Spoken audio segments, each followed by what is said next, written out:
Bienvenue à Simply French Podcast.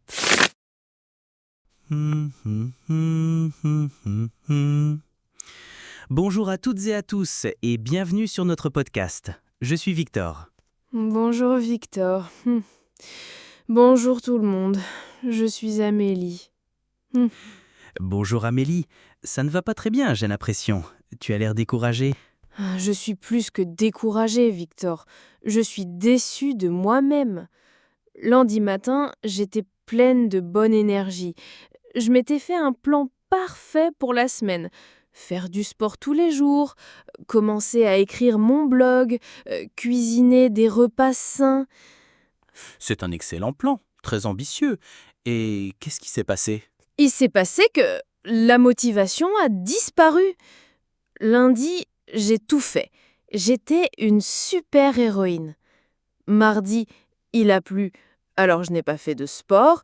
Mercredi, j'étais fatiguée, alors j'ai commandé une pizza. Et aujourd'hui, je n'ai rien envie de faire. Ma motivation est partie en vacances sans moi. Ah, la motivation. Je comprends parfaitement ton problème. Et c'est le sujet de notre leçon d'aujourd'hui. Comment être et rester discipliné. Aujourd'hui, nous n'allons pas donner de solution magique. Nous allons parler de stratégies simples et concrètes pour construire la discipline. C'est une leçon de niveau B1, alors nous allons utiliser des concepts un peu plus abstraits. J'ai besoin de tes stratégies, Victor. Aide-moi. Avec plaisir. La première chose à comprendre, Amélie, c'est la différence entre la motivation et la discipline. La motivation, c'est une émotion, c'est un sentiment, comme la joie ou la tristesse. Elle vient et elle part. On ne peut pas la contrôler. C'est comme le temps. Un jour, il y a du soleil, un jour, il pleut. Oui, c'est exactement ça. Lundi, c'était le grand soleil dans ma tête. Aujourd'hui, c'est l'orage. Exactement. Et la discipline, ce n'est pas une émotion, c'est un système, c'est une habitude. La discipline, c'est faire ce que tu as décidé de faire, même quand la motivation n'est pas là. C'est faire du sport quand il pleut. C'est écrire une page de ton blog, même si tu es fatigué. Donc, tu veux dire qu'il ne faut pas que j'attende la motivation pour agir? Précisément, il faut que tu agisses pour que la motivation vienne. Tu as utilisé le subjonctif, que j'attende que la motivation vienne. C'est parfait. On utilise le subjonctif pour parler de quelque chose qui n'est pas encore réel, un souhait, une nécessité. D'accord. Donc, la discipline est plus forte que la motivation. Mais comment on construit cette discipline? Ça semble si difficile. On la construit avec de petites briques, jour après jour. La première brique, la plus importante, c'est de connaître son pourquoi. Pour avoir de la discipline, il faut que ton objectif ait un sens profond pour toi. Il faut que tu saches pourquoi tu fais cet effort. Je te pose la question, Amélie. Pourquoi est-ce que tu voulais faire du sport tous les jours? Pour être en forme. Être en forme, c'est trop vague, ce n'est pas une image forte. Qu'est-ce que ça veut dire pour toi être en forme? Sois plus spécifique. Ça veut dire avoir plus d'énergie pour jouer avec mes nièces. Ça veut dire pouvoir monter les escaliers sans être fatigué. Ça veut dire me sentir bien dans ma robe préférée. Ah ah, voilà! Ça, ce sont des pourquoi forts. Ce sont des images, des émotions. Ce n'est pas être en forme, c'est je veux rire et courir avec les enfants que j'aime. C'est beaucoup plus puissant. Et vous, pensez à un de vos objectifs. Quel est votre pourquoi profond et émotionnel? Pas la raison logique, la vraie raison. Quelques secondes pour réfléchir. Pour que la discipline fonctionne, il est essentiel que votre raison soit personnelle et forte.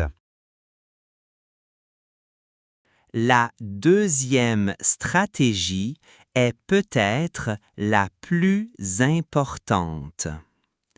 Il faut oublier le grand objectif final et se concentrer sur un tout petit système quotidien. Oublier l'objectif, mais c'est le but, non? Le grand objectif peut faire peur. Il peut paralyser. Si ton objectif est écrire un livre, la page blanche est terrifiante. Mais si ton système est écrire une phrase par jour, c'est facile. N'importe qui peut écrire une phrase. D'accord. Donc, au lieu de penser à la grande montagne, je pense juste au premier pas. C'est la meilleure métaphore. Et ce premier pas doit être ridiculement petit. J'utilise la règle des 2 minutes. Une nouvelle habitude doit prendre moins de 2 minutes à commencer.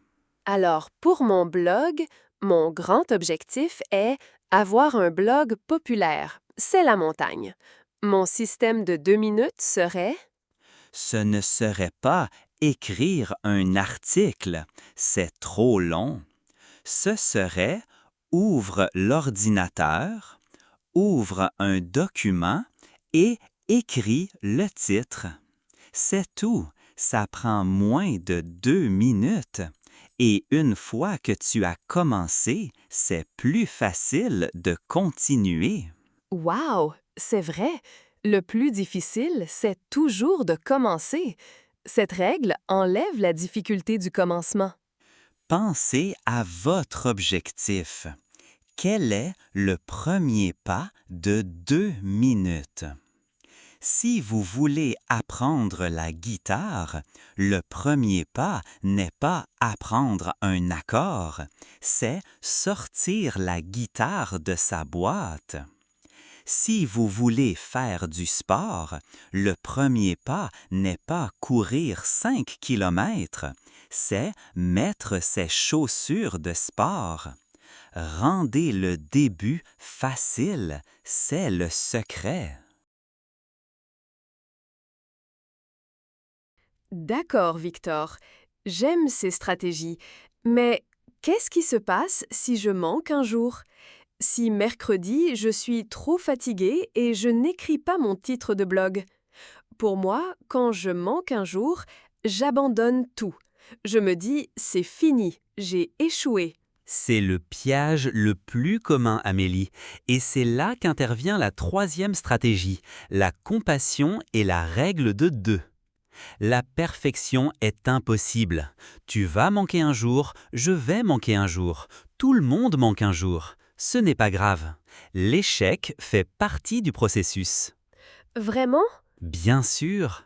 La règle d'or est simple. Ne jamais manquer 2 fois de suite.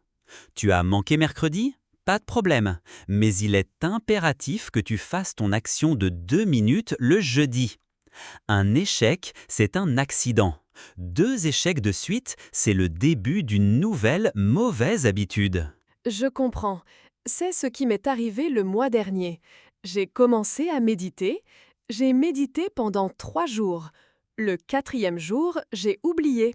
Et le 5e jour, je me suis dit « Ah, ce n'est pas grave ». Et je n'ai jamais recommencé. Voilà. Si tu avais appliqué la règle, tu aurais juste recommencé le 5e jour. Et aujourd'hui, tu aurais presque un mois de méditation. Tu devrais être plus indulgente avec toi-même. C'est un conseil très important. Ne jamais manquer 2 fois. C'est une règle simple et puissante. Et voilà, nous avons nos 3 stratégies.